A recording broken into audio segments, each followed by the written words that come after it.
Jadi begitu Anda kerjakan nih, baca misalnya, Anda baca nih, sedang sholat, baca Al-Quran. Begitu sedang baca Al-Quran, bahkan pada permulaan Anda baca Al-Quran, turun langsung kemuliaan dari Allah. Jadi kalau sholatnya benar, seperti saya sebutkan di pertemuan lalu, terjadi pada, misal, ya, Nabi Zakaria di Quran surah ketiga, Ali Imran, ayat 38-39. Sedang sholat, berdiri dalam sholat, memohon kepada Allah, dikabulkan. Padahal permohonannya itu menurut manusia mustahil. Itu Nabi Zakaria. Umatnya Nabi Muhammad, karena keutamaan Al-Quran, Allah sebelum sholat ditunggu langsung oleh Allah mau minta apa ketika dia membaca Al-Quran dalam berdirinya. Begitu Anda baca dalam sholat, lihat hadisnya kunci, semua riwayatnya sahih, tidak ada perdebatan dalam ilmu hadis dari para ulama dari segi riwayat, tidak ada perdebatan. Ya, qasamtu shalah baini wa baina abdi.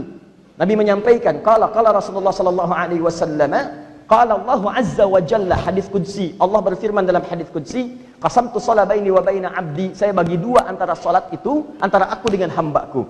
Wali abdi ma sa'ala. Kalau hambaku benar salatnya sampai detik itu, aku akan kabulkan apapun yang ia minta. Apapun. Ya. Ya Allah haus ya Allah, ya Allah haus ya Allah, masya Allah. Kirim. Ya Allah sulit ya Allah, mudahkan. Ya Allah A, ya Allah B, ya Allah C. Kalau benar itu dibutuhkan, diberikan. Idza qala al-'abdu, kapan itu terjadi permulaannya? Lihat permulaannya, apa kaitan dengan Quran? Lihat permulaannya. Idza qala al-'abdu alhamdulillahi rabbil alamin. Kalau seorang hamba berkata dalam salatnya alhamdulillahi rabbil alamin, qala Allah azza wa jalla, Allah langsung menjawab seruannya itu dengan kalimatnya. Lihat kalimatnya. Hamadani 'abdi. Hambaku sedang memujiku. Wa idza qala al-'abdu ar-rahmanir rahim, kalau hamba berkata ar-rahmanir rahim, qala Allah azza wa jalla, Allah menjawab athna 'alayya 'abdi, hambaku sedang menyanjungku. Wa idza qala al-'abdu maliki yaumiddin, kalau hamba berkata dalam salatnya maliki yaumiddin, qala Allah azza wa jalla majjadani 'abdi, Allah langsung menjawab seruannya, hambaku sedang mengagungkanku. Perhatikan bagian yang ini. Wa idza qala al-'abdu iyyaka na'budu wa iyyaka nasta'in, kalau hambaku berkata dalam salatnya iyyaka na'budu wa iyyaka nasta'in, qala Allah azza wa jalla, maka Allah menjawab seruan. Perhatikan jawabannya. Hadza baini wa baina 'abdi. Ini perjanjian komitmen antara aku, kata Allah, dengan hambaku. Wali 'abdi, kalau hambaku benar sampai sini salatnya, masalah apapun yang dia minta sekarang aku akan kabulkan. Masalah apapun yang dia minta aku kabulkan. Makanya ketika Anda diminta sholat, perintah sholatnya minta kepada Allah. Minta, mau minta apa? Coba buka Quran surah kedua Al-Baqarah ayat ke-45. Paling kanan, agak sedikit ke bawah. Wasta'inu bis-sabri was-shalah. Wasta'inu, dan jika Anda punya persoalan dalam kehidupan, punya masalah, maka mintakan solusinya kepada Allah. Terima dengan sabar persoalan itu, karena bukan cuma Anda yang punya masalah. Nabi pun yang jelas surganya punya masalah. Masalahnya lebih berat daripada Anda. Tapi ketika diberikan ujian, Nabi tidak pernah mengeluh, apalagi bikin status. Nabi terima dengan sabar. Kenapa Anda yang bukan Nabi tidak bersabar? Rasul aja sabar. Kenapa Anda yang bukan Rasul tidak sabar? Bahkan yang paling aneh, orang maksiat sabar. Kenapa Anda mengerjakan taat tidak sabar? Sekarang orang banyak menempatkan yang baik bukan pada tempatnya. Sabar itu baik, tapi dipakai dalam pencurian. Kan sering saya contohkan tuh, seorang bos dengan yang baru, ya, muridnya praktek mencuri, rahmukallah. Muridnya mulai mencuri, yang dicuri motor.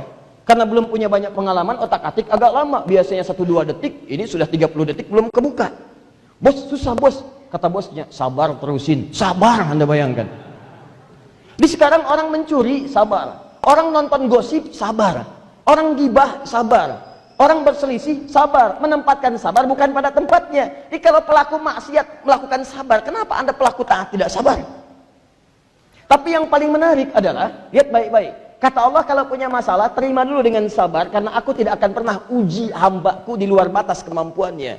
Kalau Anda saya uji, artinya Anda yang mampu melakukannya. Anda bisa mengatasinya. Saya percaya dengan kamu. Allah percaya dengan Anda. Kenapa Anda tidak percaya diri? La yukallifullahu nafsan illa wus'aha. Allah tidak mungkin menurunkan ujian di luar batas kemampuan hambanya. Maka ketika diuji sabar, minta solusi. Bagaimana mintanya? Wassalah, dalam sholat. Nah, jadi ketika Allah katakan wasta'inu, ayo minta solusi. Anda mau minta, ya Allah sekarang saya pengen minta. Kata Allah kan dalam sholat. Sekarang saya mau sholat, bagaimana cara mintanya? Maka fi'il amr, kata perintah, dirubah menjadi bentuk tolab, permintaan kepada Allah. Awas, ini dahsyat nih. Saking dahsyatnya anak-anak tuh sampai teriak. Wah. Itu kalau diterjemahkan bahasa anak-anak, ayo camkan itu gitu ya. Nah. Tuh, sekali lagi. Lihat sini. Fokus. Kalau Anda ingin merubah bentuk amr, perintah, wasta'inu. Lihat sini. Wasta'in satu orang, wasta'inu banyak orang. Anda ingin merubah kata perintah kepada bentuk permintaan dalam bentuk terus-menerus. Karena orang yang meminta kepada Allah umumnya tidak terputus. Baru minta semalam, pagi-pagi udah minta lagi. Baru pagi minta, duha udah mohon. Baru duha minta, siang udah minta lagi. Nggak pernah putus, maka bentuk ke dalam bentuk mudhari', present, continuous, future. Terus minta. Progresif sifatnya. Rubah ke dalam bentuk fi'il mudhari'. Wasta'inu, maka kalau dirubah ke bentuk permintaan, maka berubah kalimatnya menjadi nasta'inu. Nasta'in. Nasta'inu. Nasta'inu. Tuh. Wasta'inu, ayo minta. Kita mau minta, ya Allah kami minta sekarang. Nasta'inu, nasta'in. Kepada siapa? Kepada Allah. Hanya kepada Allah? Iya, yang lain tidak. Saya hanya yakin denganmu ya Allah. Kalau Anda hanya minta pada satu titik saja, titik itu, fokus pada titik itu. Jangan pindah ke yang lain. Titik itu saja, fokus ke sana. Jangan pada yang lain. Ayo, fokus ke sini. Maka robah kalimatnya jadi iyyaka depannya. Kenapa Anda tersenyum? Iyyaka. Kesini aja, bukan pada yang lain. Hanya kepada Allah saja. Lil ikhtisas di ilmu balaghah. Lil ikhtisas, mengkhususkan pada Allah bukan pada yang lain. Maka tambahkan iyyaka di depannya, setelah itu katakan nasta'inu. Iyyaka nasta'inu. Iyyaka nasta'inu. Cuman dalam bahasa Arab, setiap ujung kalimat apapun harakatnya, maka ketika berhenti tidak dibaca harakatnya. Walaupun itu fathah a, kasrah i, dhammah u, maka saat berhenti di titik itu Anda tidak perlu membunyikan ujung kalimatnya. Alhamdulillahi Rabbil Alamin, ujungnya. Anda baca misalnya berhenti di alamina, maka a-nya tidak usah dibaca, in cukup. Alhamdulillahi Rabbil Alamin, in, na-nya nggak bunyi. Makanya Anda tidak akan pernah mendengar sampai hari kiamat berhenti di situ a-nya bunyi. Alhamdulillahi Rabbil Alamin. Nggak ada kan? Sama ini pun nasta'inu, u-nya nggak bunyi, kecuali kalau Anda teruskan.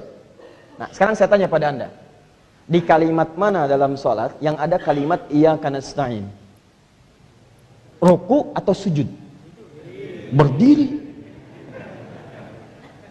Nggak ada orang ruku, Allahu Akbar, iyyaka nasta'in, iyyaka nasta'in, mustahil.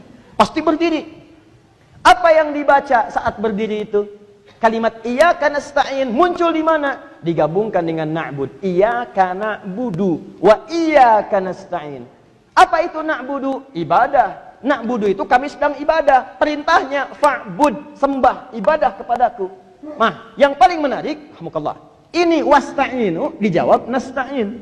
Ini na'budu, na'budu, na'budu.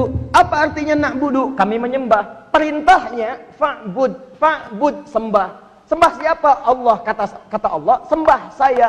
Fa'budni, fa'budni, sembah saya. Fa'budni, kami nyembah, na'budu. Ketika Allah menyebutkan kalimat fa'budni dalam Al-Quran, maka disandingkan dengan kalimat salat.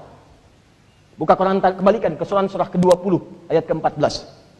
Innani anallahu la ilaha illa ana fa'budni. Begitu menyebutkan fa'budni, tutup dengan ujungnya wa aqimis shalah, tunaikan salat. Dan diakhiri dengan kalimat lidzikri, zikir. Jadi ketika Anda membaca Al-Fatihah dalam salat, bukankah itu Al-Quran? Al-Fatihah Al-Quran. Sekarang ketika Anda membaca Al-Quran, ingat dengan Allah. Bukankah dalam salat Anda ingat kepada Allah? Begitu sampai bacaan iyyaka na'budu wa iyyaka nasta'in, apa jawaban Allah? Lihat, Allah berikan anugerah terbaik yang belum pernah Anda dapatkan sebelumnya.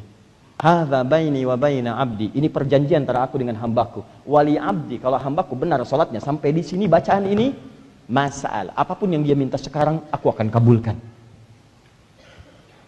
Nah, sekarang pertanyaannya adalah, apakah setiap orang salat di titik ini dia kemudian manfaatkan itu dengan memohon kepada Allah? Belum tentu. Karena bahkan ada orang yang tidak memanfaatkan momen itu untuk bermohon kepada Allah Subhanahu wa taala. Padahal Allah sudah tunggu mau minta apa, dia nggak minta. Karena itu saat ruku minta lagi doa, saat sujud dikasih lagi minta, duduk di antara dua sujud minta lagi, dikasih lagi bacaan supaya banyak yang diminta. Tapi ada 4 rahasia dalam sholat. Di antara rahasianya adalah saat berdiri. Ini jarang dimanfaatkan. 1 berdiri, 2 ruku, 3 sujud. Yang keempat sesaat sebelum salam. Itu 4 rahasia dalam sholat. Yang berdiri ini langsung ditunggu. Mau minta apa? Cuman jarang orang minta.